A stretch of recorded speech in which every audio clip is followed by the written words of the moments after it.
Welcome to my thoughts on Star Wars Vision Season 3, Episode 5, Yuko's Treasure. The episode is rated TV PG, so will this video be? There will be spoilers for the episode and potentially everything Star Wars leading up to it. And yeah, another episode I absolutely loved. So I think I'm going to start by talking about... I thought they did a really good job here of, having this kind of Star Wars adventure that easily could have gone to a higher age rating, but they're careful about, like, for example, the big monster creature, if that had been scarier. But you have the thing about how at first it's only moving when their back is turned, and they'll, like, turn and look. It's nothing. Turn away, it moves a little. And then they turn back. It's like, wait, there's something that, that's how you can make something like that work. I think that pretty much, I like the couple of riffs on Star Wars. Our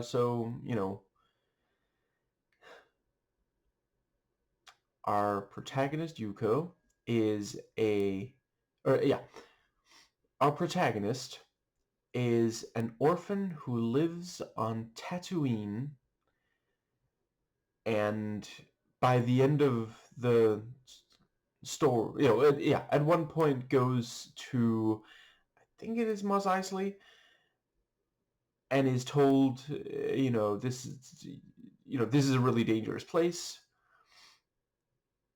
You sure you want to be here? And by the end of the story has left Tatooine, so it's not exactly Luke's story, but there are, elements of it.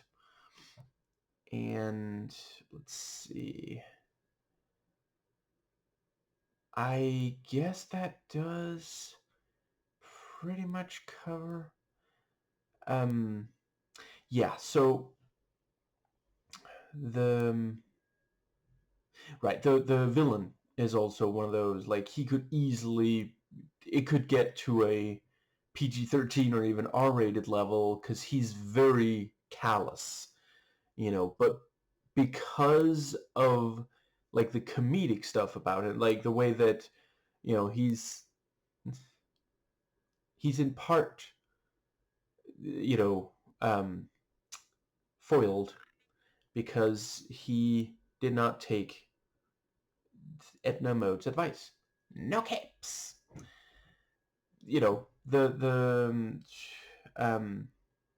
Sola throws the steel thing and the pipe, I guess it is, and it attaches Fox Ear. I'm not sure they call him that, but the subtitles refer to him like that. That's, that helps make it less, and I think that's also a moment where, parents are going to have to let me know, but I figured that's probably a moment where the kids watching, like, pump their fist in the air and go, yeah, take that, kind of thing. You deserve that, is something like they would say. And I think, right, I also appreciated, so, there's no lightsaber in this entire episode, but we do have some sort of fencing. Billy's claws versus Sola's, or is it Sora? A wrist or two swords to check right now. I feel like it's one of those two. Yeah, I mean, no disrespect, but he's got the pipe, and I think that pretty much. I like the way that so a couple of things about the villains. They lie to children to get their way. They endanger children. They were going to kill. They were going to burn down the home with the kids in, which I do. That is pushing the PG rating, but Disney pushes the PG-13 rating as well these days, so, and it has been for a decade or more. Yeah, let's see, so yeah, you know, when you have, I mean, really, it goes for a lot of media in general, but you know, perhaps especially when it's media for children, you can really read very clear morals from a lot of it, not all of it. And yeah, the villains endanger and lie to children, and part of why they fail is that they refuse to examine closer. They jump to the conclusion that they were fooled and even mocked. You know, it's all ego. All they had to do was take the elevator. You know, they could have left with the starship, and I'm not sure that would Billy have been able to get back to that ship. Like, even if there's some sort of tracking device, it's possible the pirates know how to disable it. And how are the others going to get a ship that's, I don't know, I guess hypothetically they could take the pirate ship, but it's also possible that one of the pirates will leave in that ship, so they have two, maybe. If they don't need both, maybe they'll sell one of them. But yeah, you know, Billy was, they were barely able to get by, it seemed.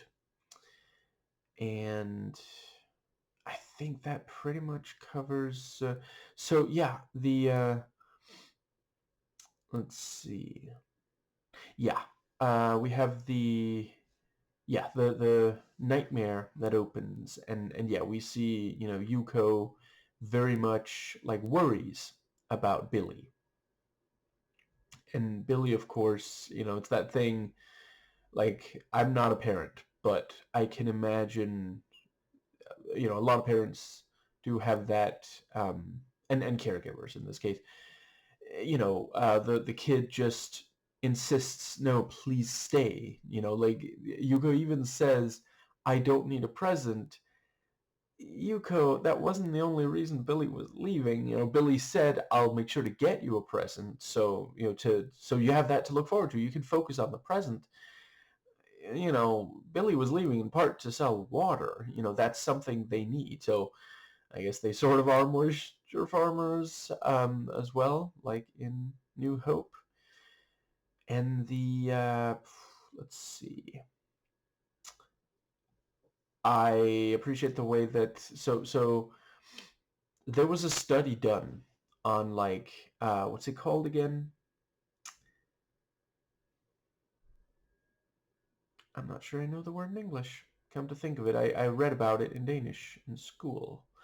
But there was a study done about what, I think it was a certain type of monkey, what they preferred, you know, whether it was cuddly or it, like, you know, which one most resembled their mother, or something like that.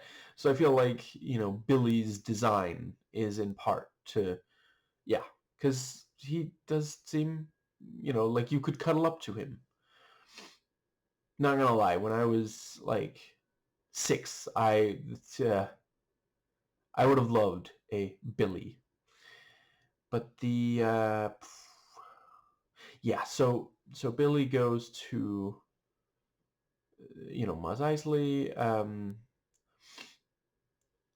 I do appreciate the way that we also have the a mention of, you know, this is no, you know, the cantina, Star Wars cantina, weirdest place you've ever seen, is no place for children. And let's see, we have the right. I also appreciate the way they set up very early on, Yuko missing their parents and being, you know, worried. which comes up again later. Yeah, let's see. That does bring us to so so yeah. Uh okay, I'm really not sure if I remember the name, so I'm just gonna the IMDb description refers to them as Street Rat Kid. So Stratted. Stratted is going around showing the picture. I mean, like, have you seen these, and the um at first it's not quite clear exactly, you know, I mean, you get the sense the fact that he just goes into the cantina and being told, this is no place for children, doesn't have him immediately like leave again. Um, yeah, clearly there's something more going on there. Let's see. Yeah, and Billy claims not to know. Right, I was the fact that Billy even has, in place of a Care Bear stare, has a oven to make yeah, a full. That is a big meal. Holy crap! Does Billy eat too? Do they have like a pet that we just never see? That can't all be for Yuko, can it? Holy crap! Let's see, and not just like in addition to the bird. It looks like bird. And now, Nanawe, get off comms. The in addition to that, there's also the dessert, the Jello looking thing. That like holy crap. Uh, yes. The Yuko catches up to Billy, and yeah, we get some fun stuff with Jawas very briefly, and let's see. I think that pretty much covers the um yeah. So Stratted runs back, tells Foxear, this is definitely this is the place. And the let's see, they go and Stratted actually does try to get ahead of them, and or does get ahead of them, just not by much. Warns by the time it's too late for it to for the warning to really help them prepare or escape or anything. And let's see. Yeah, so they're gonna steal everything, but when Billy says, "Hell, hey, I'll you know take you to the treasure," which is also really really appreciate the way that Billy is just so devoted to like really putting himself in harm's way for Yuko. And let's see. So yeah, the kids end up getting back to the right. Appreciate the way that the episode is not afraid to let kids be kids. Both Yuko and Stratted have moments where there's a lot of media that would have said, no, that's not, but it makes them more relatable. Um, Yuko like cries and feels fear, isn't the stoic, you know. So yeah, appreciate that. Yeah, so they go to the ship, and the let's see. I also really like the way that the big monster, at first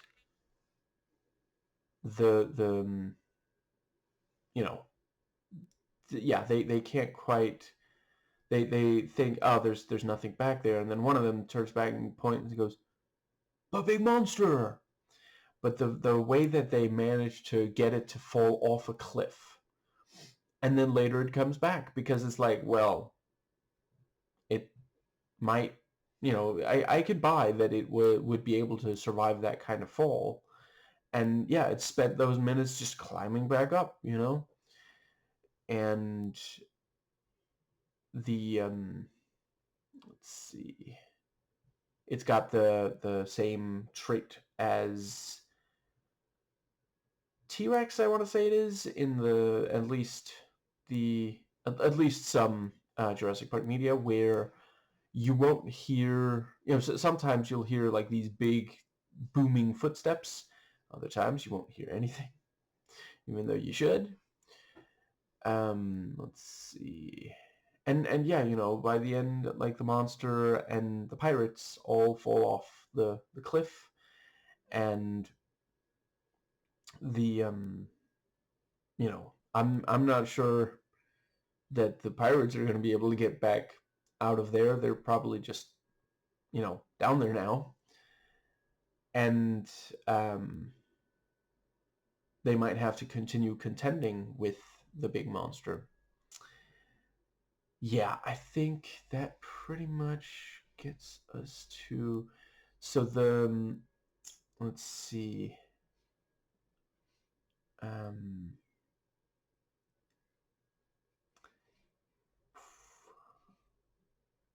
Yeah,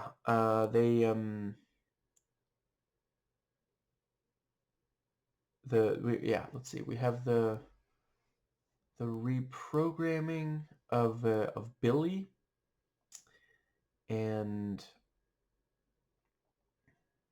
right, the thing about,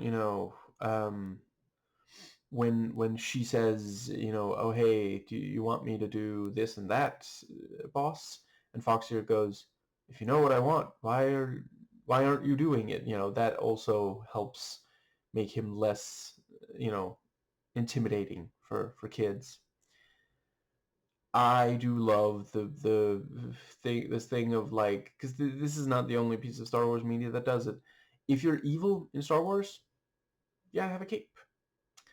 So when Billy gets reprogrammed to be evil, cape. And I love the way that they so smoothly transition from, big cuddly teddy bear into this really ominous, because it is really big, and when it's friendly, that makes it feel more like, you think, oh, it's safe, it's gonna, yeah, there's various reasons. It's big enough to be read as adult, even though, I mean, with droids, does age, is that a thing at all? I appreciate some of them are programmed to just be toys, and then others are programmed to be adults, but so that's one thing. You could hide behind Billy if you needed to. You can, yeah, the strength means, you feel safe. Even if there is a threat, Billy will take care of it. These are some of the things that, like, a lot of parents, um, yeah, fulfill for the kids. But yeah, as soon as he's evil, he's ominous, and the lighting and the shadows on, just wonderfully done. Let's see. I do also really appreciate it's so, to reprogram him back, you just kind of gotta knock the reprogramathon off its head, and then it's like, why wouldn't I be okay? Do you have a picnic basket or not? Let's get down to business. And the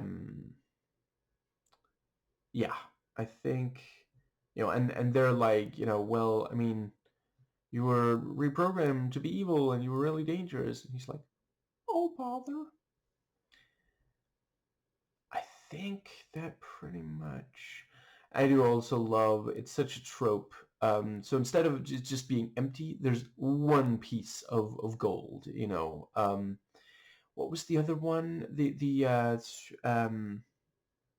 Skeleton Crew also had that as because it's like on the one hand, one might ask, they're really going to leave just one piece behind. Why not, take that as well? And the answer is, of course, do you have any idea how many episodes that anime has? No, seriously. You know, if one wanted to answer it, I think they probably grabbed as much as they could. They left in a hurry, and they maybe didn't notice, or maybe they just, were in so much of a hurry that they didn't pick up that one piece. And I think that pretty much... Right, and also the fact that, Yuko is told, if you open that door, we'll reprogram him. She does, and we later find out it would have been easy. Like, you just take the thing off his head, They still won't reprogram Billy. They leave it to deal with the kids, so, yeah. I also felt they did a decent job on the choreography with the fight between Stratid and Billy. And I think that pretty much covers... yeah, and it is, of course, also, like, a lot of kids dream, have their own spaceship and be able to go exploring. And it was genuinely sweet. The couple of hologram flashback things. Yeah. And I like the element of, first there's just one little droid, and Stratid is like, I've never seen a droid like that. That's got to be, significant. And then later we see, oh yeah, there's like dozens of them just taking care of the ship. That is thankless work. Holy crap. Because they've been there for like years, I guess, because Yuko was a small child in those flashbacks. So I don't know. Like, I hope they really love the work. If you're that's a theme that's explored more in... So that video I would not say is PG, but if you're not a child, if you're like a teenager or older, make sure you watch Pop Culture Detectives: The Tragedy of Droids in Star Wars. I think that pretty much gets us to... Yeah, and the fact that Yuko takes in Stratid, says you're part of the family, because Stratid is like, well, this is your family kind of thing. And because Stratid, it's clear to Yuko that by this point that Stratid, because like how else would Stratid be able to warn about the pirates? Obviously, there was some and some of the dialogue with Foxeer also makes it clear that they knew each other. And Yuko's willing to overlook that. And that is of course also, yeah, like they do both need someone, and it's a wonderful thing. I'm not saying everyone can do it, or like if you genuinely just are in a place where you absolutely cannot, there could be various reasons, good reasons, I mean, it's okay if you can't, but anyone who can, like, ideally we should try to welcome in and love each other as much as possible whenever we meet someone who genuinely wants, because like when they meet, Strachit is trying to warn about. So to Yuko, even though Yuko realizes, well, there's got to be, Strachit had, a working relationship with these pirates, but Strachit also, helped them, like the initial warning didn't make that much of a difference, but later, Strachit is part of why they're able to succeed against Foxeer and the pirates. And I think that does pretty much get us to, let's see, right. I love so Yuko crashes into Billy and the Yawa trash, um, and is like, I found you, because Yuko doesn't realize how dangerous it is. This is not a friendly place. This, the I believe, Mos Eisley. Um, and but the kid just thinks about, well, because to Yuko, it's like, well, I lost my parents. Billy's all that I have left, and just had that scary dream, and that is something. I understand a number of parents, when the kid had a scary dream, the kid might be very difficult to calm back down, and sometimes there's even, the they'll say, okay, you could sleep, you could stay in our bed tonight, but only tonight. Tomorrow night you have to stay in your own bed again. And yeah, really loved it. Looking forward to more.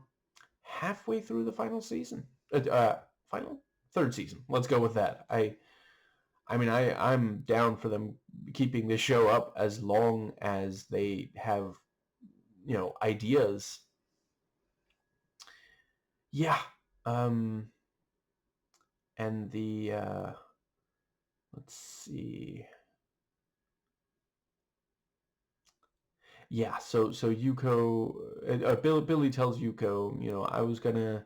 This was meant to be for you once you were old enough, but yeah, here we are. Love the last few visuals really communicate freedom and adventure to the yeah. But yeah, the two kids sit down in the controls. Um, the ship is turned on. I love that the way that the visuals, the lights on the screens feels very Star Wars, and specifically original trilogy. Very much reminded me of. I'm not saying it's a direct that it looks exactly like, but it feels like the kind of thing that might have been designed for, the original trilogy, and then maybe not used or something. Yeah, yeah, Billy asks the two kids, would you like me to teach you how to fly your very own spaceship? And the kids are like, seriously? And then Billy goes, no, you're both grounded, literally and figuratively. Now go to your rooms.